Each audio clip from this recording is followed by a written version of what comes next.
Oso ondo. Arratsalde on guztioi, hasiera emango diogu 2025ko martxoaren 25ko udalbatzari, gaur zinegotzi bat gutxiagorekin, eta gai ordenean lehendabiziko gaia ohi bezala izaten da aurreko bilkuraren akta onartzea, eta kasu honetan 2025ko otsailaren 25ko akta onartzea dagokigu. Ez dakit aktaren inguruan inork zerbait esan nahi duen, onartuta geratzen da. Bigarren puntua ondorengo ebazpenen berri ematea da, alkatetzarenak eta zinegotzi ordezkarianak, 511. zenbakitik 775. zenbakira biak barne, eta tokiko gobernu batzordearenak. Hauen inguruan, inork zerbait esateko. Sí, en esto he encontrado la descripción de uno de ellos que está únicamente en euskera. Es que ya sé que se está trabajando para que todo esté en ambas lenguas, pero indicar que eso, que la descripción está... Oso ondo, jasota geratzen da. Eta honekin 3. punturagoaz, berri ematekoa da baita 2025ko kontrol finantzieroko urteko plana, honen inguruan, galderarik edo iruzkinik, konforme. 4. puntura goaz, kasu honetan, udal antolaketa funtzionamendu eta gobernantzako erreglamendu organikoaren behin betiko onespena litzateke. Ainhoa. Izenpetzen du idazkari orokorrak, onartzeko eskumena duen organoa osoko bilkura aurretik antolaketa batzordearen diktamena jasota. 2024ko abenduaren 17an Errenteriako udaleko osoko bilkurak hasierako onespena eman zion udal antolaketa funtzionamendu eta gobernantzako erreglamendu organikoari. 2025ko urtarrilaren 7an Gipuzkoako aldizkari ofizialean argitaratu zen hartutako akordioa, eta modu honetan 30 egun balioduneko epea ireki zen interesdunek erreklamazio edo iradokizunak aurkeztu zitzaten. Baina epealdi horretan ez da erreklamaziorik aurkeztu. Nola nahi ere, behin hasierako onespena eman ondoren, udala ohartu da ez zela bat udal mailan landu den testua eta udalbatzaren osoko bilkuran hasierako onarpena eman zaion testua. Izan ere, azken honetan akats teknikoak atzeman dira zehazki 58. artikuluan. Hori horrela, udal erreglamendu organiko berria behin betiko onartu aurretik dagozkion akats zuzenketak egin behar dira. Zentzu honetan, udaleko idazkaria dagokion txosten juridiko igorri du eta osoko bilkurari hurrengo erabaki proposamena aurkezten dio antolaketa eramuko delegatuaren oniritziarekin. Lehenengoa, Errenteriako udaleko osoko bilkurak hasierako izaera ez onartu zuen udal antolaketa funtzionamendu eta gobernantzako erreglamendu organikoaren dokumentuko 58. artikuluko akats teknikoak zuzentzea eta erredakzio berria ematea ebazpen zatian azaldutako moduan. Bigarrena, udal antolaketa funtzionamendu eta gobernantzako erreglamendu organikoa behin betiko izaera onartzea akordio honen ebazpen zatiko lehenengo puntuan zehaztutako zuzenketarekin, eta 3. akordio hau Gipuzkoako aldizkari ofizialean iragarki taulan eta udalaren gardentasun atarian argitaratzea. Eskerrik asko, Ainhoa. Honen inguruan, 4. puntu honen inguruan, inork ezer esan nahi ez baldin badu, bozkatzera pasatuko gara, aldeko bozkak. Aho batez onartzen da. 5. puntuan proposamena da Errenteriako udalaren administrazio elektronikoa arautzen duen udal ordenantzaren hasierako onespena. Izenpetzen du informazioaren gizartearen eta IKT departamentuetako zinegotzi delegatuak informazio gizartearen arduradunaren onikusiarekin. Onartzeko eskumena duen organoa udalbatzarra aurretik antolaketa batzordearen diktamena jasota. Udala administrazio elektronikoaren araudi erregulatzaile izapidetzen hasi zen eta zentzu honetan araudi planean jaso zen aipatu ordenantzaren beharra. Araudiaren testua informazioaren gizarteko departamentua bideratu du IKT departamentuarekin batera eta era berean udaleko hainbat teknikarirekin kontrastatu da. Azkenik, udaleko administrazio elektronikoko lantaldea berrikusi du. Era berean, testua udaleko politikari eta sindikatuek aztertu dute. Espedientean jaso dira era berean hizkuntza politikako eta berdintasuneko teknikarien txostenak.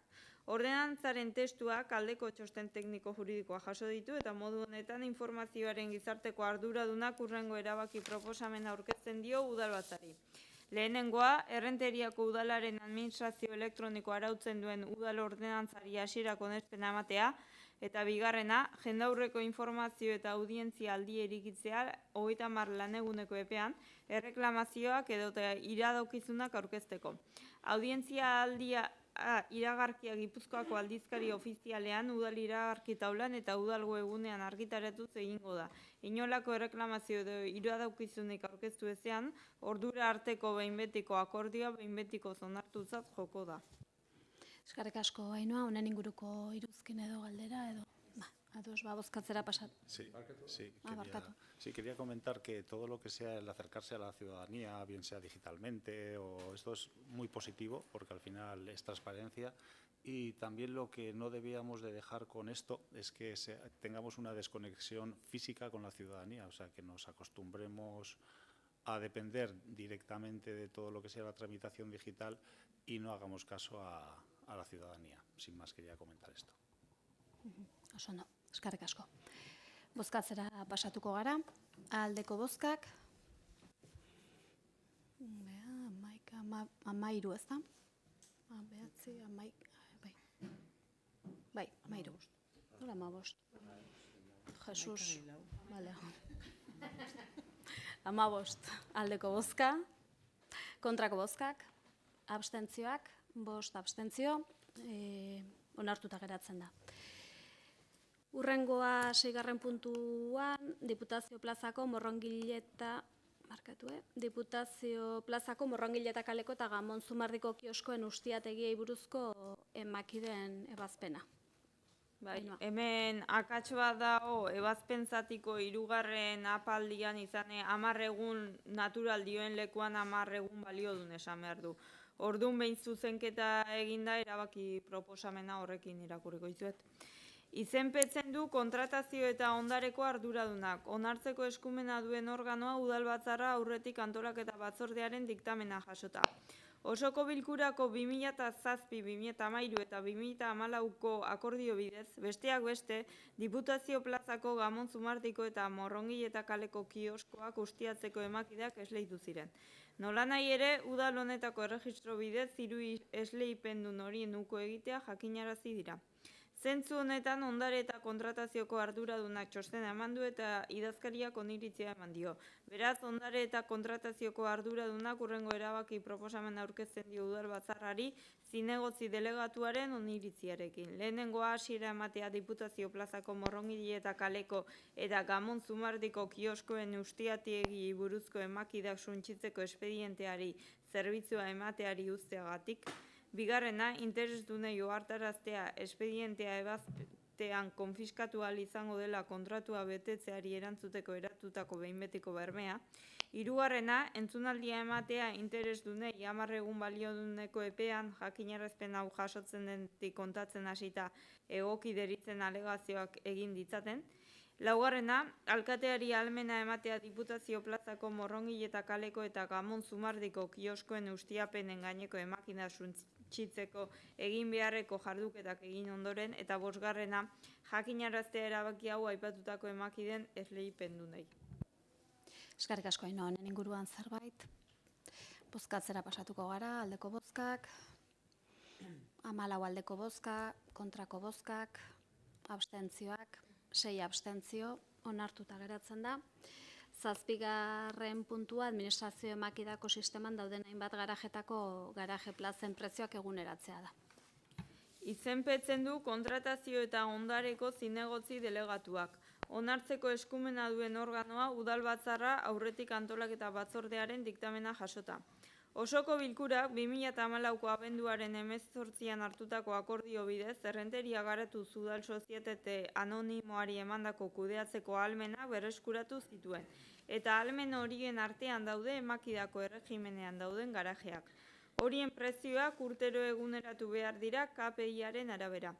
Kontratazio eta ondareko arduraduna txostena igorri du eta beraz zinegotzi delegatu eskumendunak urrengo erabaki proposamena aurkezten dio udalbatzarrari.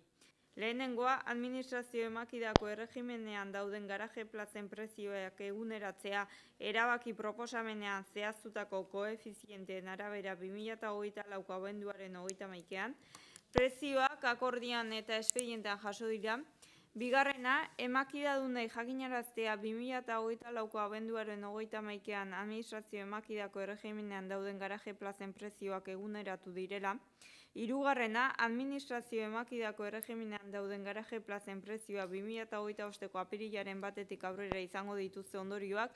Laugarrena, erabiltzeko eta halakotzeko baimenak, mantendu gastuak eta giltza txartelak eta agintegailuak eskuratzeko dagozkien prezioak eta kanonak 2025ko urtarrilaren 1etik aurrera eguneratuak daude, eta bosgarrena, erabaki hau Gipuzkoako aldizkari ofizialean argitaratzea guztiek jakin dezaten eta dagozkion ondorioak izan ditu.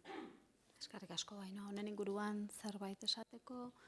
Bozkatu egingo dugu, aldeko bozkak, 11 aldeko bozkak, kontrako bozkak, abstentzioak, 9 abstentzio, onartuta geratzen da.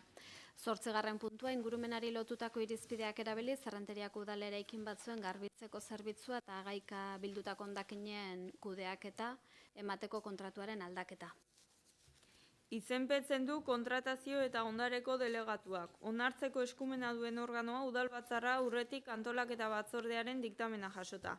Kelsalin zerbitzuak SL-erekin 2024ko martxoaren 29ean sinatu zen ingurumenari lotutako irizpideak erabiliz, Errenteriako udal eraikin batzuen garbitzeko zerbitzua eta gaika bildutako hondakinen kudeaketa emateko kontratua 2025ko abenduaren 31 arteko iraupenarekin. 2025ko otsailaren 27an hiri mantenuko arduraduna txostena igorri du laugarren lotearen aldaketa eskatuz, Pontika Berango Bilas biaduktoko garaje publiko berriaren garbiketa sartzeko helburuarekin. Hiri mantenuko ordezkariak proposamena egin du eta enpresa interesdunak adostasuna azaldu du kontratuaren aldaketarekiko. Kontu hartzaileak aldeko fiskalizazio txostena igorri du eta ondare eta kontratazio arduradunak eta idazkariak aldeko txosten juridikoak igorri dituzte. Beraz, kontratazio eta ondareko delegatuak hurrengo erabaki proposamena aurkezten dio osoko bilkurari.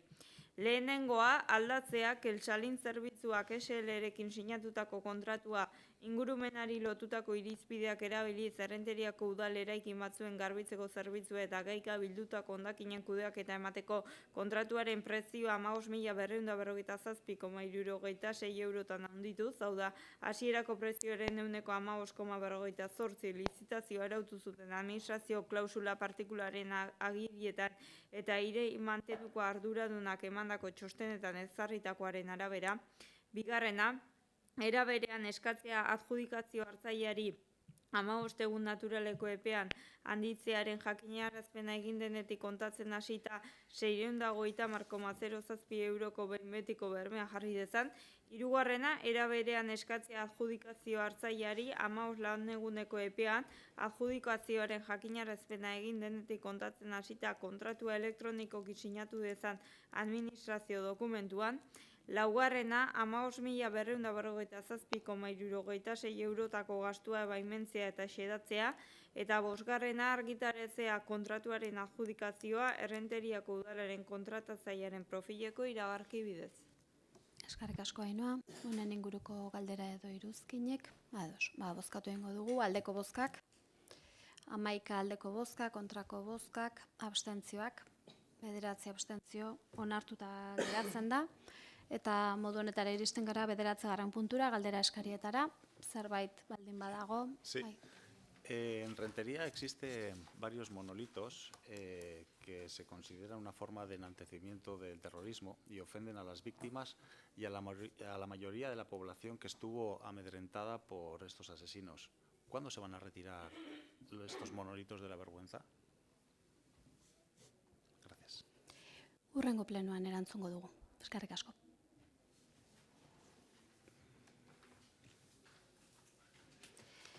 Honekin amaitutzat emango dugu plenoa. Eskerrik asko.